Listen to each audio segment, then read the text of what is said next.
for 2025. First things first, Super Bowl 59, the rematch, just 9 days away between the Chiefs and the Birds. Got Sal Pal in Philly, Michelle Steele in KC, and our coach Herm Edwards ready to break down both teams that he's so familiar with. Let's start things off with Sal Pal. Fantastic to see you. Sal, you've been around this Eagles team since week 1 down there in Brazil. What is the mood around this team and this city as they get ready to take on the Chiefs for the second time in a Super Bowl in the last 3 years?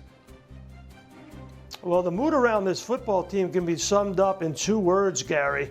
Unfinished business. They realized what happened 2 years ago in Super Bowl 57.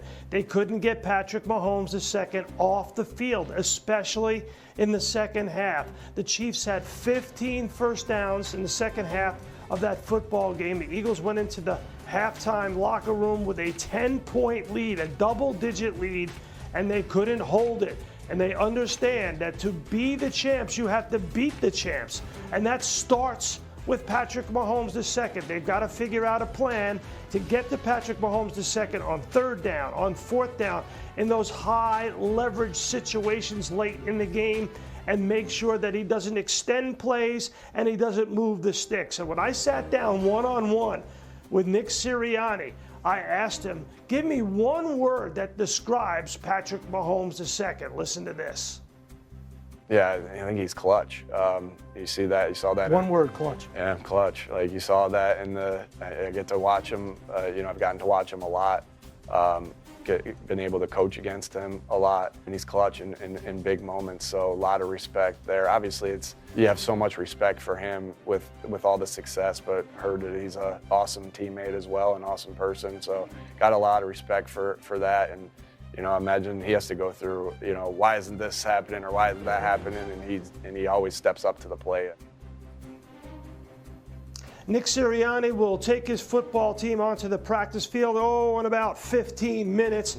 And then after practice is over, we will hear from Jalen Hurts for the last time before this team embarks for New Orleans, Louisiana on Sunday. They will have a brief practice tomorrow, and there will be some locker room availability, but Sunday is when they take off for Super Bowl 59 and get ready to take on Patrick Mahomes.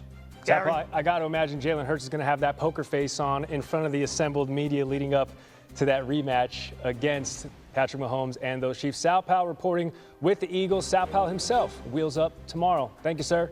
Randy, what you got? Everybody's talking about Patrick Mahomes. Sal Pal said it. You said it. Making his 5th Super Bowl appearance. Is already tied with John Elway for the 2nd most by a starting quarterback. Now, in his first Super Bowl, this was against the 49ers. He was down double digits before mounting a 4th quarter comeback, throwing 2 touchdown passes in the final 8 minutes of work. That was against Jimmy Garoppolo, meanwhile. 2nd appearance was against Tom Brady and the Buccaneers. Mahomes sacked thrice, threw 2 picks in a lopsided 31-9 loss, the only Super Bowl defeat thus far in his career. Hear that, Eagles fans, thus far. 2 years later, he was facing the Birds, Super Bowl 57, down 10 at halftime before throwing 2 4th quarter touchdowns, setting up Harrison Butker for the game-winning field goal. Then last year, facing the Niners again, Super Bowl rematch. Both teams trading blows before Mahomes threw a game-winning touchdown pass to Mecole Hardman in OT, winning his 3rd ring. And now Mahomes has to go through Philly again. In his 5th Super Bowl try in 6 years, the Chiefs are looking to become the first team in NFL history to three-peat. And that is our jumping off point here with Michelle Steele, who has been with the Chiefs the last 2 weeks. So a fortnight with the champs. How are these Chiefs, Michelle, handling the outside noise as they are on the doorstep of history? Randy, the next week or so is going to be nothing but an outside noise bonanza. I can tell you that this team, whether you call it, Chiefs fatigue with KC being in 5 of the last 6 Super Bowls, or perhaps villainry, they being portrayed as villains by opposing players and coaches, sort of stoking the flames here around those officiating controversies. The Chiefs have one thing to say to people who think that they're the bad guys here. They don't care. I try not to listen to it too much. I think more than anything, I just try to embrace who we have in this locker room and the personalities. And how we enjoy playing football. And I believe if we play football the right way and we compete and go out there and play our best football, that I'll always have my guys' backs. And so we got a lot of good dudes in this locker room, and all we're going to do is compete and try to win football games. So when you are on the doorstep of potentially making history with the first three-peat in the Super Bowl era, you get to have a Super Bowl routine, and the Chiefs are firmly in their Super Bowl routine this week. They are treating this week like a normal game week. So they are doing the game plan. They're doing the install as well this week. They will be practicing today. They'll be at work today before they leave for New Orleans on Sunday. And I can tell you, just from being around this team, they're loose, they're talkative. I know Sal Powell said if he had 2 words to describe the Eagles right now, he said unfinished business. If I had 2 words to describe the Chiefs right now, Randy, it would be amped up.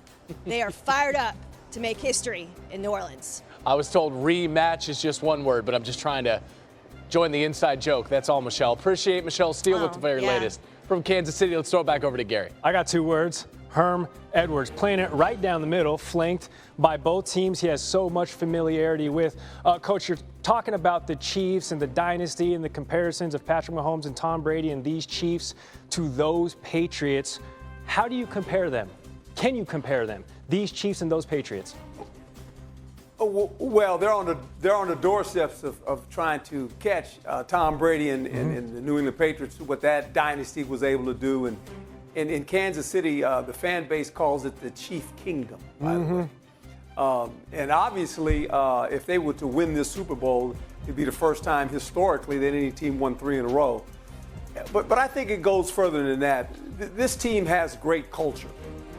When you think about the locker room, and it has a really good locker room. Players, understand the importance every time they come to training camp is that it's not just about winning games.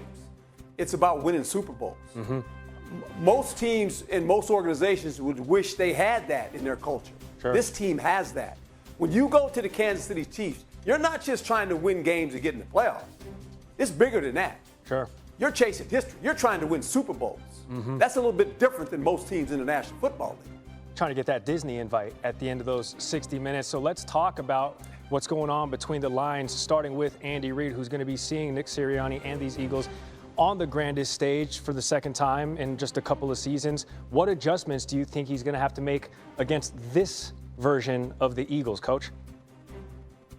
Well, I think the first thing you got to do is protect Patrick Mahomes, especially when it comes to throwing the football. Jalen Carter has been a game wrecker in this playoff competition. He's an excellent player. And when you think about Patrick Mahomes, he doesn't like getting rushed inside where it happens right there, because he wants to play from the pocket. Now, he can get out of the pocket, but Jalen Carter has been a beast in these playoff games. No one seems to be able